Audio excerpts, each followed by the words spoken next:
topic which we have chosen today, it is extremely topical these days, and newspapers are full of the impact of big tech on antitrust and competition law. In US, it started off the big congressional hearing, and it has gone into various countries in different forms. Let us first see who are the big tech.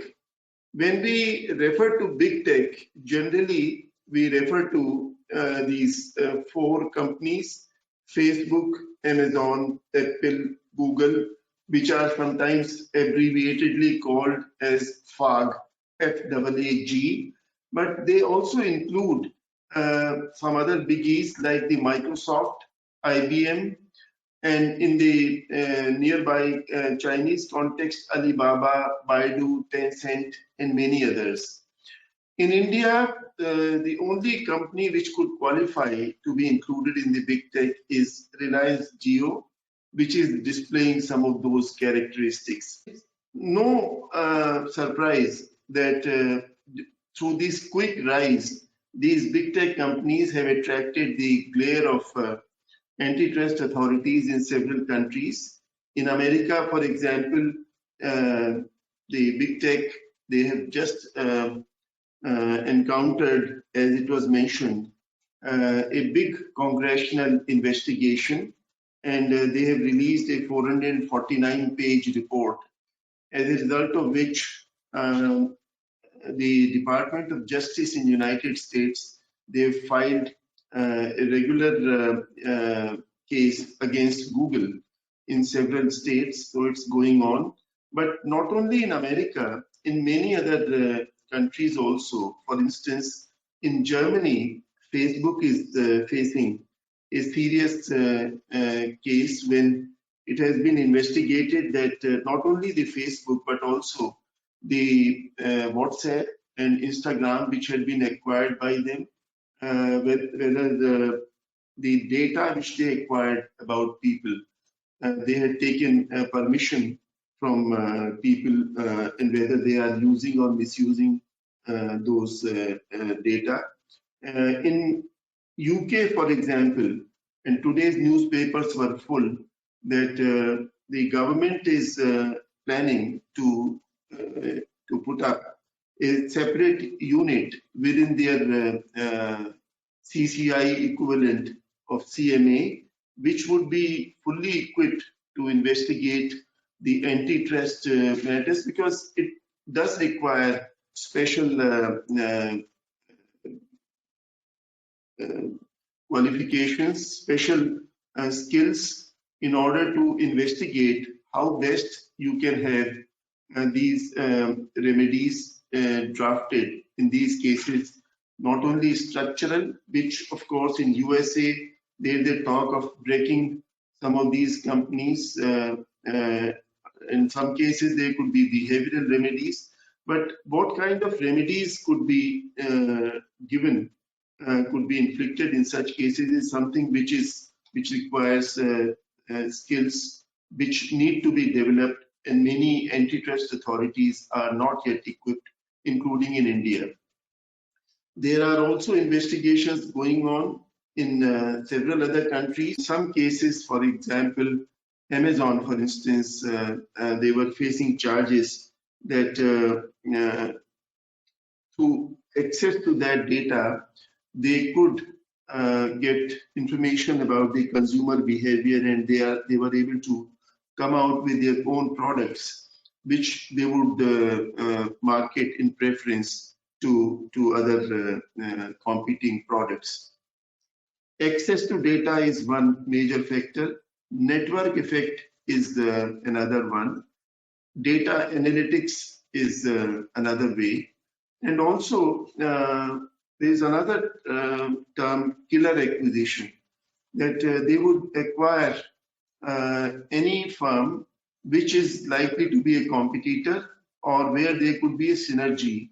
And in the case of Facebook, for example, when they acquired Instagram, at that time it was still not that valuable, whether it was $1 billion or something, which I don't remember. But in the case of WhatsApp, for instance, when they acquired WhatsApp, they paid a huge sum of $19 billion at that time, and it was unimaginable. But the amount of data they could get out of it in due course of time. In India, for example, WhatsApp has 400 million active users, which is the world's highest, and the number is growing. And there are several synergistic services which have been started. In the case of India, they've just got permission to start payment gateways also, which is giving them enormous leverage in several situations. So bigness is not a crime. To become big, to become dominant is not a crime, but the abuse of dominance is. I would like to focus now more on the Indian competition law. In the case of Indian competition law, as the preamble would indicate, the focus is on economic development. We have to see what is in the interest of India's economic development. What should be done, whether these big companies, big tech companies are really helping, they are aiding, they are assisting the development of Indian economy. At the present stage, if you look at the state of India's digital economy, well, yes, they are assisting because they have infrastructure, informational infrastructure, they have policy pathways, and they are providing a number of services which at the moment they are the only ones who are providing. And they are not only providing services for commerce, for social networking like Facebook, but also they are providing the governmental services, I mean, social services or the sovereign kind of related services, which could be the governance related services, the health, education, and many other services. And in India's case, as the number of users of internet, smartphones, and so on, they are expanding very fast, and the population of the youth below 35 years, and the millennials, in fact, the millennials, the very, very young people who were born after 2016. So millennials and zillennials, they are so used to these products and services. So in this kind of situation,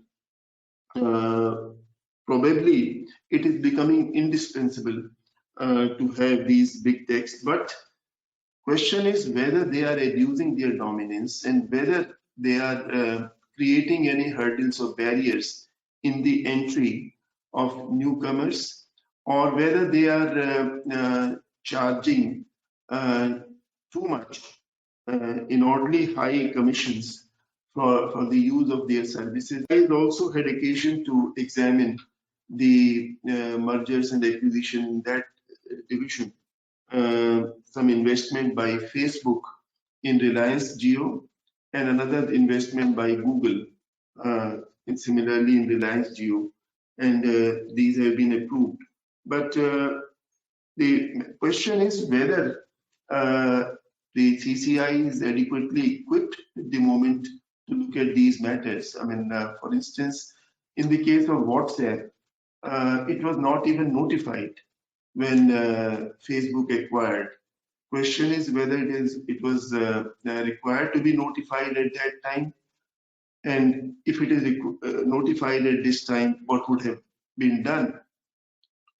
So there was a committee by the name of Competition Law Review Committee, CLRC. They looked into some of these aspects, many other aspects also, and in fact I was also associated with that. So they came up with a number of recommendations. There were about 50 recommendations, and the government drafted a competition, government means the ministry, competition amendment bill, and 45 out of those 50 recommendations were included there. And in that bill, there were a number of features which were designed to take care of these big tech mergers and acquisitions and generally dealing with big tech.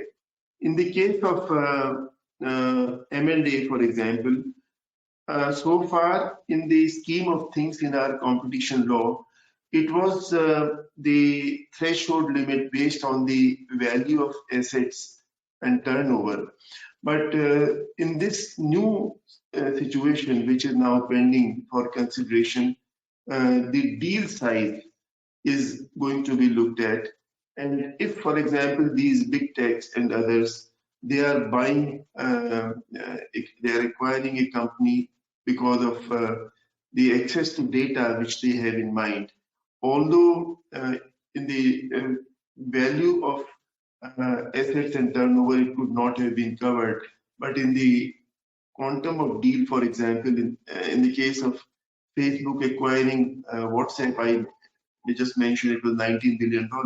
So such a situation would mean that the deal size would determine that it is to be notified and they would look at. I just wanted to add a couple of comments to it. I think there is a lot of misgiving and misunderstanding on the agriculture aspect and entry of e-commerce players in the agriculture sector. The idea is not to replace the mandis or RTRs or do anything which is to eliminate any of the existing facilities which are available or the minimum support price or whatever it is. It is in addition that farmers are being given a facility to sell their produce anywhere they wish to. It's an additional choice they are getting. Also, since the size of holdings are very small, as was just mentioned by Abhishek, the idea is also to attract some investment, which possibly some of the companies, some of the players, they could invest in improving our productivity, in improving our production by clubbing some of these small holdings and invest some money also in terms of processing and storage and grading and so on and so forth. So it is in effect, in my view, a step towards modernization of our centuries old agricultural practices and our poor farmers with their limited holding of a hectare or whatever it is, where they have hardly any surplus to invest and they would know even where to get the best use, they could possibly improve their incomes. So right now, of course, as Abhishek mentioned, we have a lot of agitation going at the border and so on. This is not the time to talk about it. But in due course of time, if it is implemented properly, I think the fate of our farmers, particularly small farmers, will improve and it should attract big companies in this sector in agri processing in agriculture to invest monies and technologies to improve our production and productivity.